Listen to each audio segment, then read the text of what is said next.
नमस्कार, स्वागत है आपका हमारे इस YouTube चैनल पर। मैं मुनमुन श्रीवास्तव आपका हार्दिक अभिनंदन करता हूं। 10+2 के एग्ज़ाम देने के बाद आप सभी का सपना जो है वो दिल्ली विश्वविद्यालय में एडमिशन लेने का है, और गर्ल्स का जो सपना है वो घूम फिर कर जो है मिरांडा हाउस की तरफ पहुंचता है, और उनका मकसद होता है कि बस किसी तरीके से मिरांडा में हमें एक सीट मिल जाए। लेकिन कॉलेजों के हाथ में एडमिशन नहीं है, बाकायदा CUT के ज़रिए एडमिशन होते हैं, और CUT में आपकी परफॉर्मेंस बहुत मायने रखती है। CUT के फॉर्म आपने भर दिए होंगे, लेकिन कल एक एडवाइजरी जारी हुई जो फ़ोटो मिसमैच को लेकर थी, और इसी पर बात करेंगे हम मिरांडा हाउस कॉलेज की प्रिंसिपल प्रोफेसर विजय लक्ष्मी नंदा से, क्योंकि इनके पास भी बहुत से पेरेंट्स जो है वो फ़ोन कर रहे हैं कि मैम ये एडवाइजरी है, हम क्या करें, और इसके अलावा CUT की आप तैयारी अब कैसे शुरू करें, क्योंकि अब समय आ गया है कि आप कमर कस लें। तो इस पर भी इनसे बात करेंगे इस विशेष पॉडकास्ट में। स्वागत है प्रोफेसर नंदा हमारे चैनल पर। नमस्कार मुनमुन जी, पहले तो बच्चों को बधाई कि बहुत अच्छे से एग्ज़ाम उन्होंने दे दिया। आगे उन्होंने CUT के एप्लीकेशन तो भर ही दिया होगा फरवरी में। अभी जो लेटेस्ट आया है, जो इन्फॉर्मेशन आया है, फ़ोटो मिसमैच एडवाइजरी, वो 10th तक आपको चेक करना है, 10 अप्रैल तक, कि आपके फ़ोटोग्राफ जो है आप ही का है। तो ये कोई बहुत बड़ी बात नहीं, आप चेक करें, अपने एप्लीकेशन फॉर्म को देखें, और क्लियरली उसको देखने के बाद आप उसको, अगर फ़ोटो आपका गलत चढ़ गया है किसी गलती से, तो उसको आप चेंज कर दें। इतना ही है, इसमें कोई पैनिक करने की या डरने की कोई बात नहीं है। फिर आपकी तैयारी की बात है, वो तो तैयारी आपकी शुरू हो जानी चाहिए थी।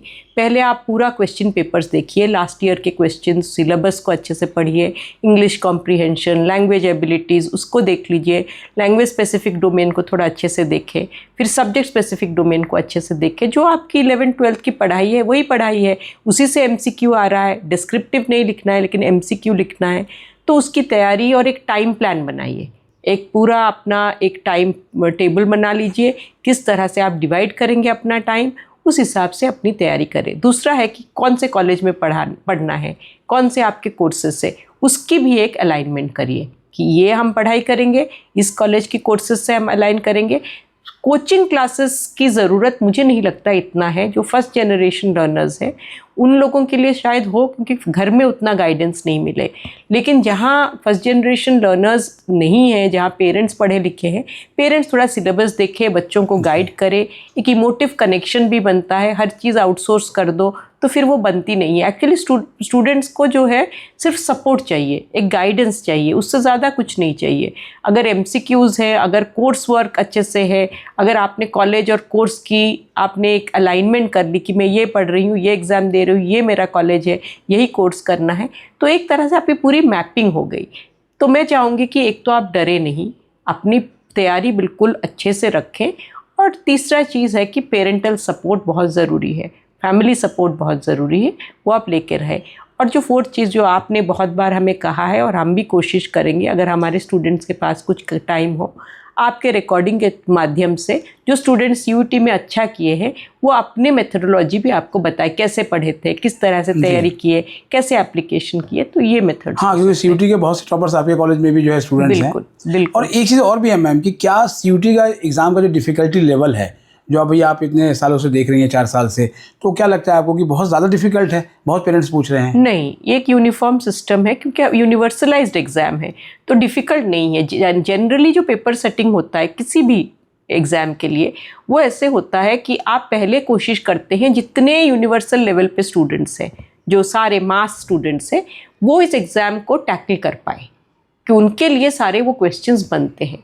फिर उसके बाद हम देखते हैं कि मेरिट बेस्ड, जो हायर मेरिट बेस्ड स्टूडेंट्स हैं, उनके लिए एक आध डिफ़िकल्ट क्वेश्चंस होता है। इस बार मैंने जो सुना, आप ही बता रहे थे कि 50 क्वेश्चंस इस बार आंसर करना है, तो उसी तरह से डिवाइड होगा। एक सबसे बेस्ट मेरिट के लिए 3-4 क्वेश्चंस होंगे या 5 क्वेश्चंस होंगे। वो शायद थोड़े कॉम्प्लेक्स होंगे, डिफ़िकल्ट तो नहीं, कॉम्प्लेक्स होंगे, जो थोड़ा आपको चैलेंज करेंगे तो आप उसको अच्छे से आंसर कर पाए। लेकिन मैं तो कहती हूँ कि जो यूनिफॉर्म लेवल के, जो यूनिवर्सल लेवल के स्टूडेंट्स हैं, वो भी इस डिफ़िकल्ट क्वेश्चन को टैकल करेंगे तो उनको भी अच्छा लगेगा। लेकिन वो ऐसे ही बनता है कि रिलेटिव मेरिट देखने के लिए, और कोई बात नहीं कि रिलेटिव मेरिट कौन, क्योंकि एक रिलेटिव मेरिट की अंडरस्टैंडिंग तो होनी होगी, क्योंकि है तो फाइनली एक कंपटीशन। लेकिन अदरवाइज इतना है कि जो बच्चे थोड़ा सा भी अपना एग्ज़ाम की तैयारी किए हैं, 11th-12th में अच्छा किए हैं, तो और इसकी तैयारी भी मतलब एक तरह से MCQs वगैरह लेके किए हैं, उनके लिए ये आसान ही रहेगा, डिफ़िकल्ट कभी नहीं होगा। Method of any kind of universal exam it is आसान, इट इज़ नॉट जी, डिफिकल्ट। मान लीजिए मैम कि आप बोर्ड के एग्ज़ाम दे रही थी और अब आप सीयूटी की तैयारी शुरू करेंगी, तो कैसे करती? देखिए, हम लोग कोई बहुत ब्रिलियंट स्टूडेंट्स तो थे नहीं, वही एक तरह से लिटिल बेटर देन एवरेज रहे हैं क्लास 9-10 में, उसके बाद इम्प्रूव करते गए।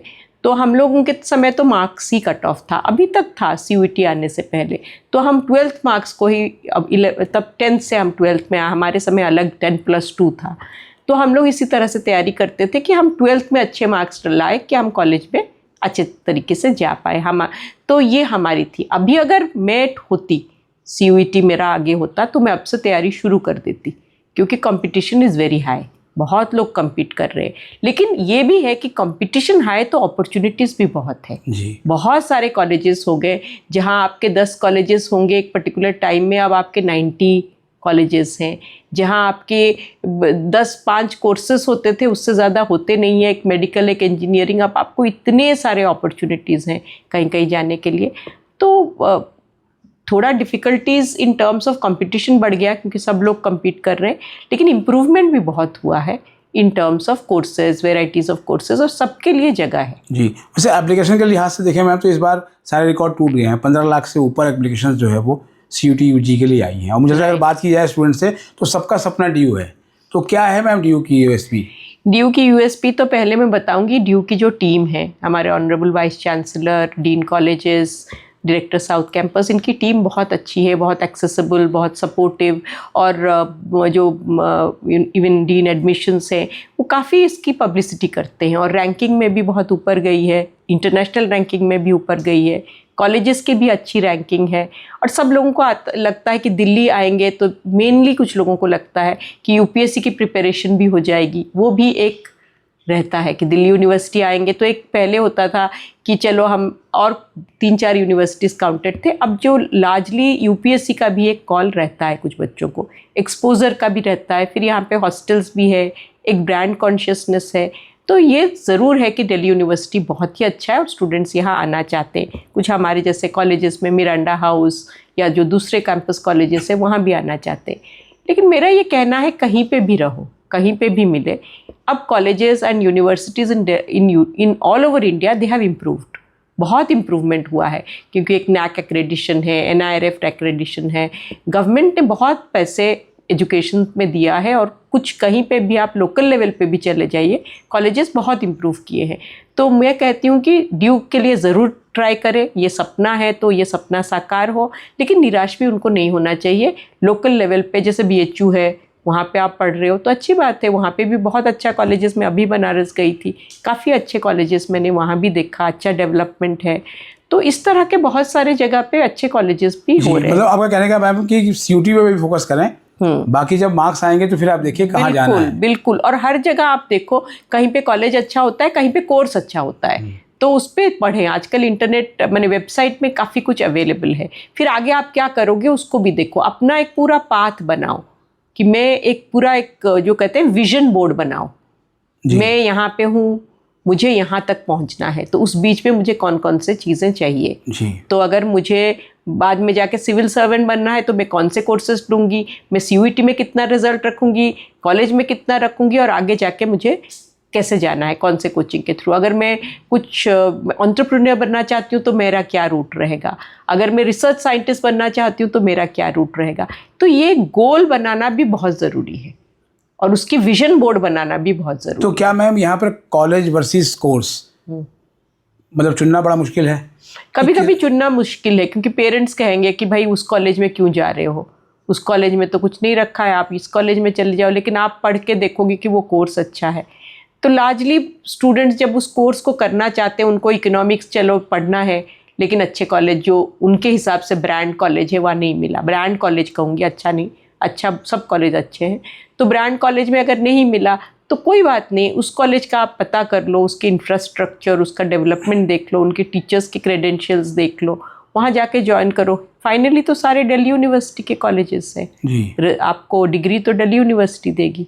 कुछ और भी चीज़ें मैम सुनने को आ रही हैं कि दिल्ली विश्वविद्यालय के जो एडमिशन है इस बार थोड़ा तेज़ गति से होंगे, और dean admission professor Hanish Gandhi के हवाले से अखबारों में खबरें भी आई हैं कि थोड़ा जल्दी इस बार प्रोसेस शुरू होगा। हाँ। तो आपको लगता है कि ये एडमिशन ब्रांच का एक अच्छा फैसला है? बिल्कुल, बहुत अच्छा फैसला है। अभी तक काफ़ी दिनों से कोशिश वो लोग कर रहे थे कि जल्दी हो जाए और अच्छे टाइम पे रिजल्ट आ जाए, क्लासेस अच्छे टाइम से शुरू हो, और पहले से धीरे धीरे करके इम्प्रूवमेंट हो रहा है।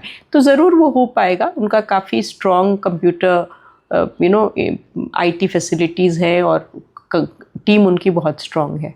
जी, एक और सवाल भी है मैम स्टूडेंट्स का, क्योंकि इंटरनेट मीडिया में खबरें हैं कि शायद CUT थोड़ा और प्रीपोन हो सकता है। अभी टेंटेटिव डेट 11 मई से है एग्ज़ाम की, तो क्या इसके लिए भी स्टूडेंट को थोड़ा प्रिपेयर रहना चाहिए? बिल्कुल रहना चाहिए। वैसे तो वेबसाइट पे मई 11 टू मई 30 लिखा है, लेकिन अगर 5 दिन पहले भी कोई एग्ज़ाम हो जाए तो आपकी जो टाइम टेबल है वो 5 दिन पहले का प्रिपरेशन ख़त्म करने का रखना चाहिए।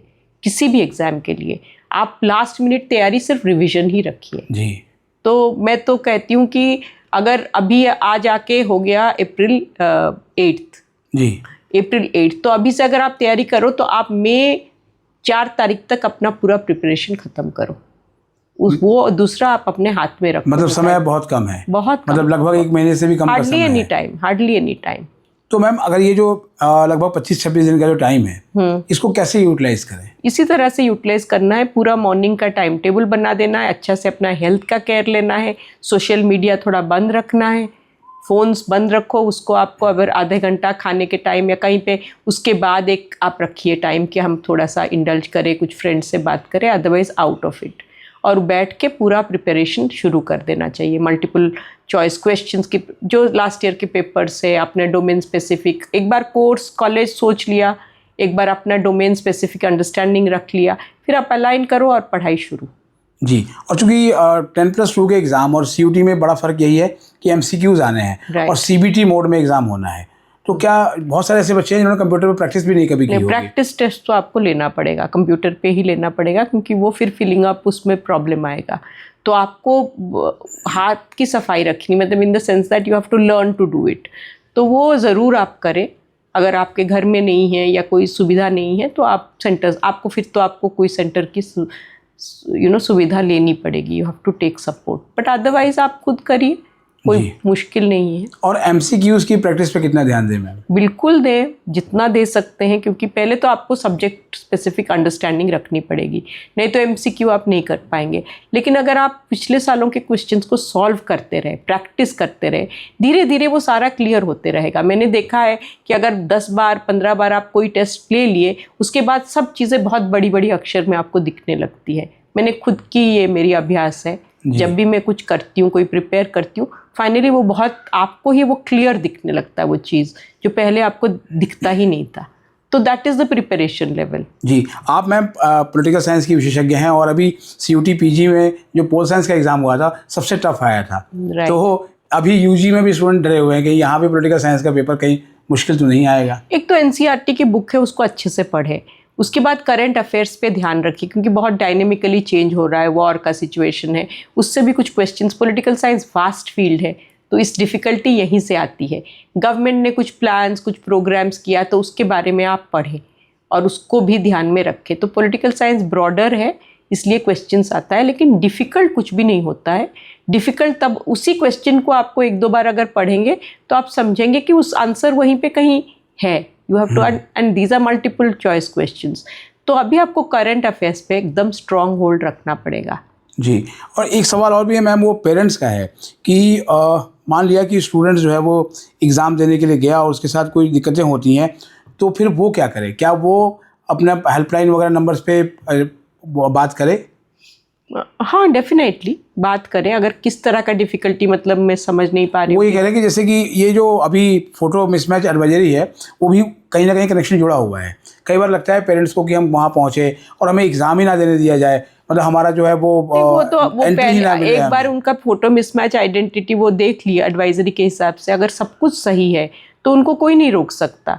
तो फिर अगर कोई रोक रहा है तो वो कोई एडवाइस वो ले सकते हैं फ्रॉम द हेल्पलाइन कि हमारे पास सारा आ गया, या ये फ़ोटो हमें लगता है कि आ गया लेकिन इसमें कुछ प्रॉब्लम है, तो they should go to the helpline, वहाँ बात करें। और जब एग्ज़ाम के लिए जाए उससे पहले एक दिन जाके सेंटर्स देख ले। हाँ, एक दिन पहले से चले जाए। CBT एग्जाम वाले सेंटर्स इतने दूर दराज के एरिया में दिए जाते हैं कि वहाँ पहुँचना बड़ा मुश्किल है। दैट इज़ वाई कि पहले किसी को आपको भेज के सेंटर देख लेना चाहिए, सो दैट आप समय तक वहाँ पहुँच जाए। जी कुछ लोग तो वहाँ आसपास रह भी जाते हैं so that they can reach there quickly. जी, वो और कर सकते हैं। आज का मैम जो है वो लास्ट सवाल, कोई आपकी ओर से स्पेशल टिप्स CUT एस्पिरेंट्स के लिए? पहला टिप ये है कि बिल्कुल डरो नहीं, कि नर्वस मत हो जाओ, लेकिन कुछ अमाउंट ऑफ स्ट्रेस रखना ज़रूरी भी होता है, रिलेटिव स्ट्रेस, क्योंकि एग्ज़ाम है। एग्ज़ाम क्योंकि कुछ लोग क्या करते हैं, बर्न आउट हो जाता है। 12th के लिए पढ़ लिए, इतना पढ़ लिए कि CUT के लिए तैयारी करना उनको अब लगता नहीं, मन नहीं लगता, इतने एग्ज़ाम की तैयारी है। लेकिन आपको कमर कस के अब हाँ, वो इस पे एग्जॉस्ट हो लग जाते जाना, हैं। वो एग्जॉशन को दूर करना है। कुछ आप थोड़ा सा एक्सरसाइज कीजिए, थोड़ा पानी वानी पी के, अच्छा मैंने फ्लूइड रिटेंशन की तैयारी करिए, थोड़ा पानी पीजिए, थोड़ा खाना खाइए।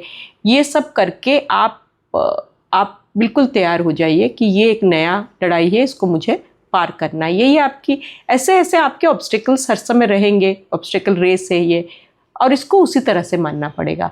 इस पे हारना नहीं है और पूरी ज़िंदगी रहेगी। जी, कभी भी कोई चीज़ इजी नहीं होगा। आप नौकरी भी करेंगे तो इस तरह से चैलेंजेस आएंगी, और ये आपको तैयार करती है कि there is no end to obstacles and challenges, और उसी से अपॉर्चुनिटीज़ बनेंगी, और वही लीडरशिप या मेरिट को दिखाता है और दर्शाता है। जी, रिलैक्स तो रिटायरमेंट के बाद करते हैं लोग, जी, उससे पहले क्या, और बीच बीच में मेंटल रिलैक्सेशन, और उसको एक प्रोफेशनल और एक पर्सनल का डिफरेंस करना कि चलो ठीक है मैं कर रही हूँ, इतना मैं कर पाई, नहीं हो पाया, next day I will try, ये थॉट लेके चलना है। जी, बहुत बहुत धन्यवाद मैम, आपको स्टूडेंट्स को आपने इतनी अच्छी एडवाइस दी शुरुआत करने के लिए CUT के लिए। तो आपने सुना प्रोफेसर विजय लक्ष्मी नंदा को, और इन्होंने कहा ही है कि गेट सेट गो। अब आप कमर कस लीजिए क्योंकि समय नहीं है, और इस समय को अच्छे से यूटिलाइज़ कीजिए।